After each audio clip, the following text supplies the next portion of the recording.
moving on to our our next video, our next story. Okay, so this happened. This wasn't the day we moved the boat. This is, oh yeah, this is the day we moved the boat, but in a different way. Okay, so this day we were dropping the boat into our home lake. Now we've moved the boat from where we purchased it, that lake. We have, gotten the paint job done, and had the forestay replaced, which we didn't talk about that. We didn't talk about having the forestay replaced. That was pretty expensive too. But anyway,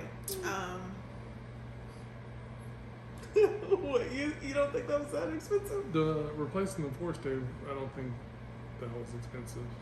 Well, I guess we have different definitions of expensive. I mean, Because to me, like, any money that I don't have to spend, I consider expensive. Well, that was just due to. That was due to the move, I would say. When we plucked the boat out of the lake, out of the first lake, I think that is when the forestay was damaged.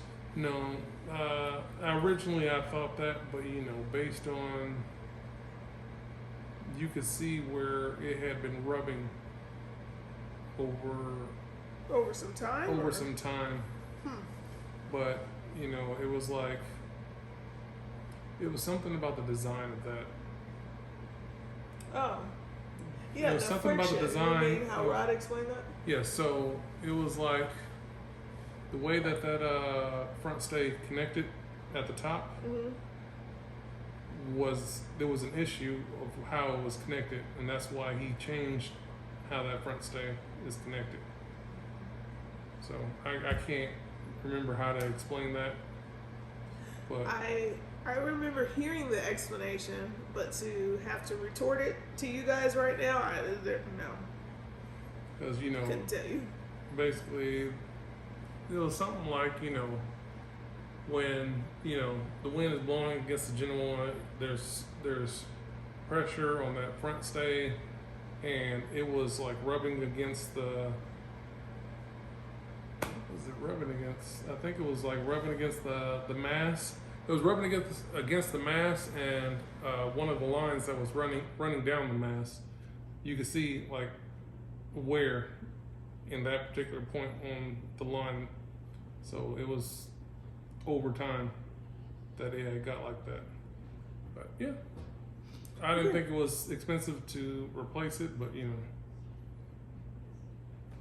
you're right. Any money that you don't have to spend is expensive.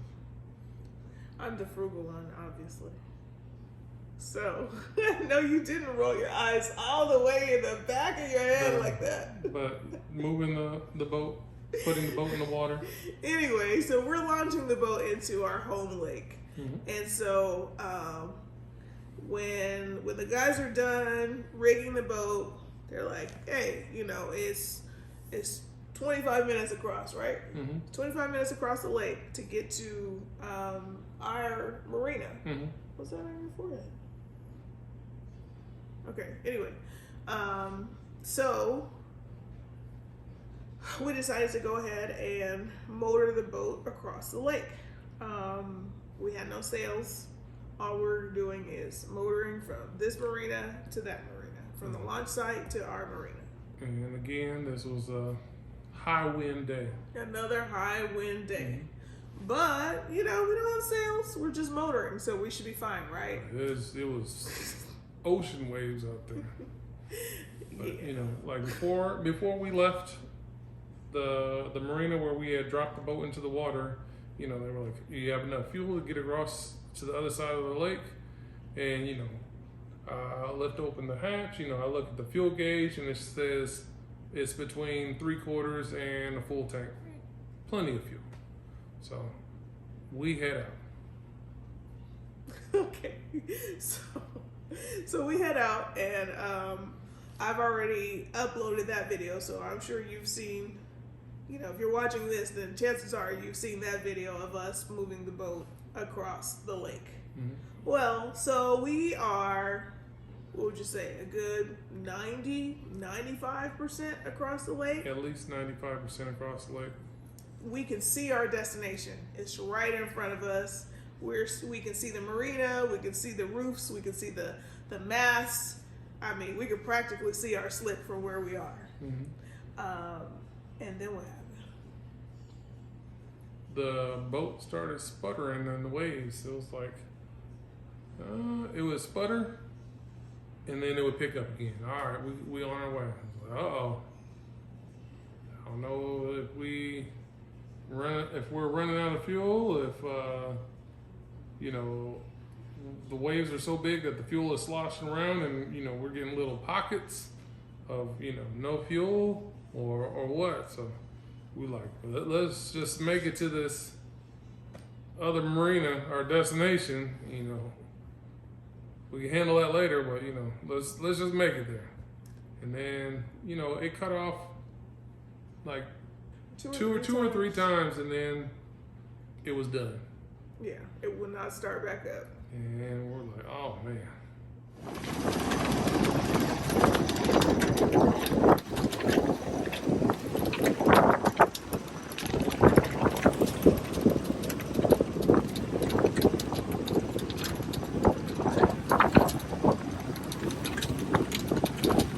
All right, so we're close enough to see our marina now. We started to see the mast, and we were like, yes, okay, we can see masts. And then the engine cut off. I don't think our fuel gauge works. Oh! You don't think our fuel gauge works? Either that or there's no baffles in that fuel tank. It's sloshing around.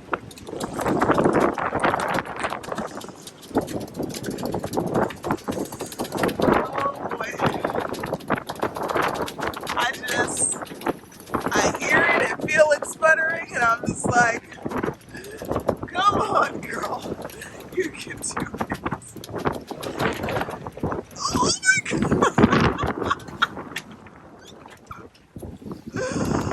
Oh man, the engine's off again.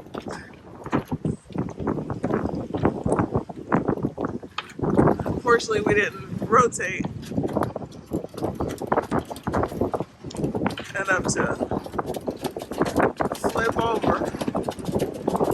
Gosh, we're so close.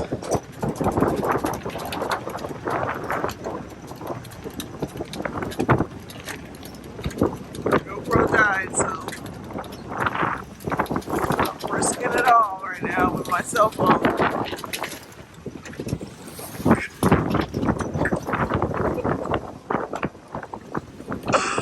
And I do mean risking it all.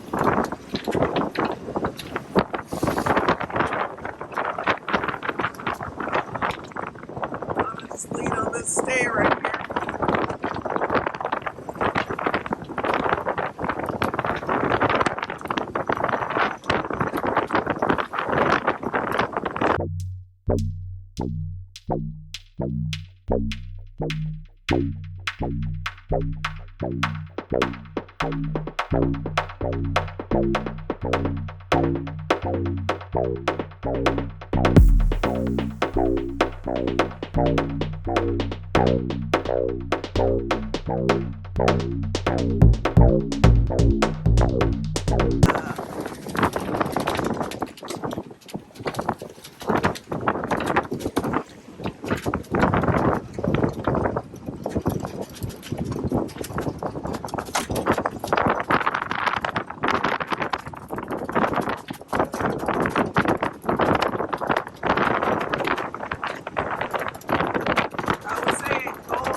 destination. And I'm like, are you sure? Are you sure? Like, we ran out of gas. It won't start up. You don't want to try it again? And Craig's like, I tried it. I tried it several times. So now he's at the bow of the boat and he's trying to drop the anchor because we're stuck. Waves are big and they are steadily pushing us. Yes. So, speaking of pushing us, so the waves are crashing against the boat hard. They're pushing us towards the shore, which ideally you would think that's good, but it's like there were a bunch of weeds. There were a bunch of weeds, like, I don't know what you call them, but it was, growth, some type of plants growing out of the water, and they're just weeds. Yeah. So it's pushing us towards that. It's not pushing us towards the marina, which is like right over here. It's pushing us this way. Other than that, it's it's a wall that has tin on it that is on the shore. So we had to put the anchor out so we wouldn't hit anything. Yes. So Craig's putting the anchor out, and I'm going like down below because I'm not feeling well all of a sudden. And I suffer from low blood sugar, so I really should have eaten something, but I hadn't eaten anything that morning and didn't have anything on the boat that I knew of to eat or drink other than water, to my knowledge. And so I'm starting to feel sick, and I'm like trying to let Craig know. I'm trying to alert him, like, hey, I'm not feeling good. And so I just kind of stretched out. I laid down on the settee, and like the boat is just going like this. I mean, it's so windy and the waves are so high that the boat is just like literally pounding up and down to the point where I'm like, Craig, what is that? And I think you said we're hitting something, like we're hitting the ground, I think he said. We were getting close to the shore, and it was starting to get shallow over there, and I believe that the keel of the boat was touching the bottom of the lake. Yes. So when he said we're hitting the ground, like inside I'm like about to have a meltdown. I'm like, oh no, like we're hitting the ground, but there's like nothing I can do because I'm feeling so sick that I'm just kind of laid out to the point where I don't even remember getting up until I got off the boat because I was feeling so ill. And so, Craig's like trying to call like anyone that we knew, to come and help us. Like, hey, do you have a boat where you can come and bring us some fuel, or take one of us off the boat and we can go get some fuel or something? And he ended up calling for a tow. So he called for a tow. You also called what? The police department or the fire department? Fire department. Called the fire department, and like you gotta take over the story from there, cause. So I called the fire department because she wasn't feeling well and she had basically passed out. So was called the fire department to basically get her off the boat, and I had also called a tow company to come out there and tow us all the way into the marina where the waves wouldn't be affecting the boat and we could tie it off. And so who got there first? The fire department got there first, and the waves are so big that they couldn't get really close to us, so they threw some lines to us and tied them off to the boat, and they pulled us away from the shore. And while they were pulling us away from the shore, that's when the tow company showed up, and the tow company, they threw us a line, and we connected that to the boat, and they pulled us into the marina. And once we made it into the marina, they were able to get, the fire department was able to get my wife off the boat. So I heard someone yelling. Someone was saying the waves, the waves were crashing too high that it was taking their boat under. The fire department, when they came out there, they were saying that they were taking on water because of the waves, and they had too much water on their boat, so they wouldn't be able to tow us or anything. So therefore, the tow company took over at that point. Okay, so to me, like from my perspective, I remember like being down there, and at this point when it's just the two of us, before the fire department got there, before the tow company got there, like I could just hear like the sense of urgency in your voice, and it scared me because I could hear that you were worried about me. I could hear that you were very concerned about me. And so I just imagine internally trying to wake yourself up, trying to snap out of it, basically. It kind of reminded me of when I was a teenager. I can remember this one time I passed out, and I woke up and I was on the ground, and my dad was cradling me, and he was trying to wake me up. And I was trying to wake myself up, and it puts me in the mindset of that internally I am kind of telling myself to get up, but externally I'm not able to move or do anything. But I could hear the sense of urgency in your voice as you were trying to wake me up. And so because I heard your urgency, I was trying to urge myself to get up. But even when the fire department came, I didn't get up until the fire department came. They came below deck to just assess me and carry me out. I was like, oh my God, am I really being walked off of my own boat by the fire department on the first day that I'm bringing the boat to the lake? I'm being walked off the boat by the fire department. So, they put me on a stretcher and everything, wheeled me down the docks to the ambulance, put me in the back of an ambulance, and started, taking my vitals and everything. I'm like, oh my God, is this really happening? That's what I'm thinking in my head. Is this for real? It felt very surreal to me because, I don't know, I just felt kind of out of it. I felt very weak.